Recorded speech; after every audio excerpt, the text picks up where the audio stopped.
Slater of Amy Slater Coaching, and I'm going to take you through a morning movement series.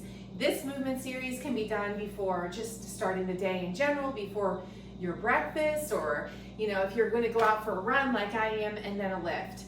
The purpose is to get your hips moving and to get more movement through the hip complex that feeds into the foot as well, because that dictates the quality of our movement from the ground up. So we're going to include some ground to standing patterns and then some different flows within here. So this is going to take us 10 minutes and you're going to feel great afterwards. So first pattern I want you to do is just take both hands, sweep them straight up overhead, make sure you're not overlifting through the rib cage. Think about just extending straight up. Then you're going to hinge down from the hips, walk your hands straight forward, come out into a plank position, push the ground away. Think about sinking the ribs up and back. Breathe into your upper back. Exhale, zip the core, come back up, leading with the pelvis. Spread the sit bones, come all the way up to standing. Let's do that again. Hinge from the hips, walk your hands out, rock through the balls of your feet, spread the toes, push the ground away, breathe into the upper back. Exhale, come all the way up, leading with those hips, spread the sit bones, and come all the way up to standing. Let's do it again. Hinge down, walk your hands out, push the ground away, breathe into your upper back.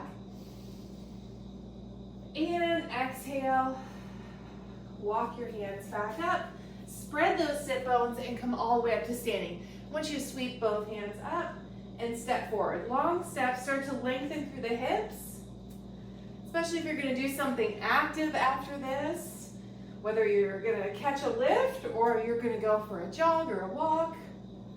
You don't want to be doing any kind of long static stretch holds. We want to just be moving. Think about oscillating through the movement. We're starting to hydrate the tissue, generating a little heat, especially if you're doing this in somewhere where it's cold right now. Starting to warm up the body, generate some circulation. Each time you do this, think about pressing the foot into the ground and creating that little bit of a drag through the hip. We're never hanging on our joints. We're always generating just a bit of internal tension. Step and reach. Good, one more. Step and reach. Now go into a staggered stance. Shift the hips. Come all the way out. Step that front foot forward into a long runner's lunge. Come back into that same stagger. Lead with the hips and come all the way up to standing. This staggered stance creates a bit of a decoupling through the hips. Feels really good. Creating space through that SI joint. Do one more here. Good. And walk it all the way up. And switch your feet. Hinge down. Step forward. And come up.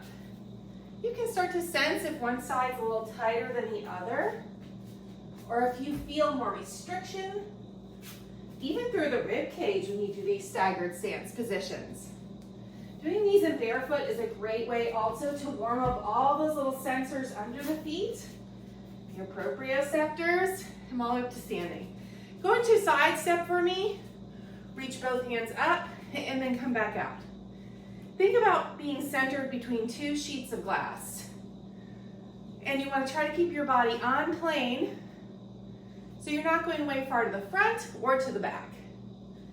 Generating a little of that internal tension like I talk about through the core. Scrape your fingertips along the ceiling and come back. Lead with the hip and pull back. Let's do the other side. Step and reach and then pull back. Press through the foot and come back out. Scrape your fingertips. When I say scrape your fingertips along the ceiling, I'm thinking about try to reach really high. Get your rib cage off your pelvis. Especially first thing in the morning, we can feel a little bit sticky. And then come back up. Really good. Okay, let's go back into that hinge pattern. Go wide feet now. Spread those sit bones. Walk it all the way up. Go into a little dip here. That doesn't feel good. You go to your level. Back into downward dog. Walk your hands up. Don't come all the way up this time. Shift your hips back. Walk it out. Look up. Little glute squeeze. Hips shift up and back. Walk your hands back up. Shift back through the pelvis. Walk up. Really rock through the balls of your feet. Start to warm up the bottom of your feet. Keeping tension through your core when you go into that extended position through your back. So we're never again just hanging on our joints. Up. Downward dog. Let's get one more. We'll go a little over a minute. If you haven't noticed, each of these exercises is 1 minute. Really good. Okay, we're gonna go side again. This time we're going over to the side. We're gonna do one arm. 2 arms can be a little bit much. If that does not feel intense to you, you can go 2 arms. We'll stay with 1 for now. Up and over. Good, really push off of that leading leg. You feel a nice connection down through your oblique. On the reaching arm side, 1 more. Good, let's switch sides. Reach up and over, and then pull back. This is also a really good series to do kind of in the middle of the afternoon. You know when you're feeling around that 3 o'clock time when you're feeling really sluggish and tired, and everything just feels like you want something sugary or caffeine. Grab some water, add some minerals, and get moving, especially if you can do it in the sun. 1 more. Good work. Okay, back into that position here. I want you to go narrow. We're gonna walk it all the way out. I want you to take your foot out to the side wide, shift your hips over to that side, come back to the center, go back to narrow, walk your hips all the way back, shift your hands over to that side, come all the way out, foot goes wide, shift out, come back in, back to narrow, hands off to the side, walk it out, do the same side again, shift back to the center, walk it out, hands over to that side, 1 more here, foot goes out, remember which side you're doing, I'm doing my right foot, go all the way to the side, now come up to standing, we're gonna do a squat to that side, so you're just gonna do a little squat, shift, and come up at an angle, only to that side, remember, I did the right side, you remember your side, because we're gonna switch in just a minute, turn your pelvis, so we're rotating into the hip, and then rotate up.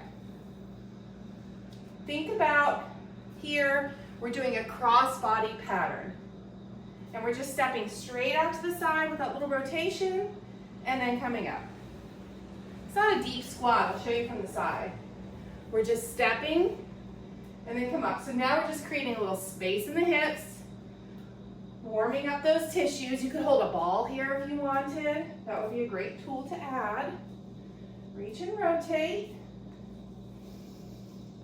You'll be all set for whatever you're doing next. Reach up. 1 more. Good. Okay. Now we're going to do the other side. So we're narrow feet. Walk it out. I'm stepping left. So I'm going to shift off to that left. Create some space through my groin. Walk it back in. Hands go off to the left. So it's just a little bit of a different pull through the hamstring. Foot goes out, shift off to the side, back into center, back to that narrow stance, hands off to the side. Walk it out again. Again, same thing, we're doing these side to sides. Just sense how it feels this side versus the other. Walk it out, bring your foot up, shift off to the side, back to the middle. Let's do 1 more. Really open up through the toes. Get those feet warm. Off to the side, back to the center, all the way up. Feet, hands off to the side, and come up. And this is our last series right here. We do our side step. Ready? So a little squat, and then rotate. Inhale down, exhale up. Now these rotation patterns also are warming up the foot and ankle. You may or may not be able to see it on me, but as I rotate, and you rotate over the foot, your foot will rotate out and the arch will lift. And that is a good motion that you need to help to lock up the foot. If you ever struggled with plantar fasciitis and kind of stay in that pronated or arch flattened position, it's not a great one for running.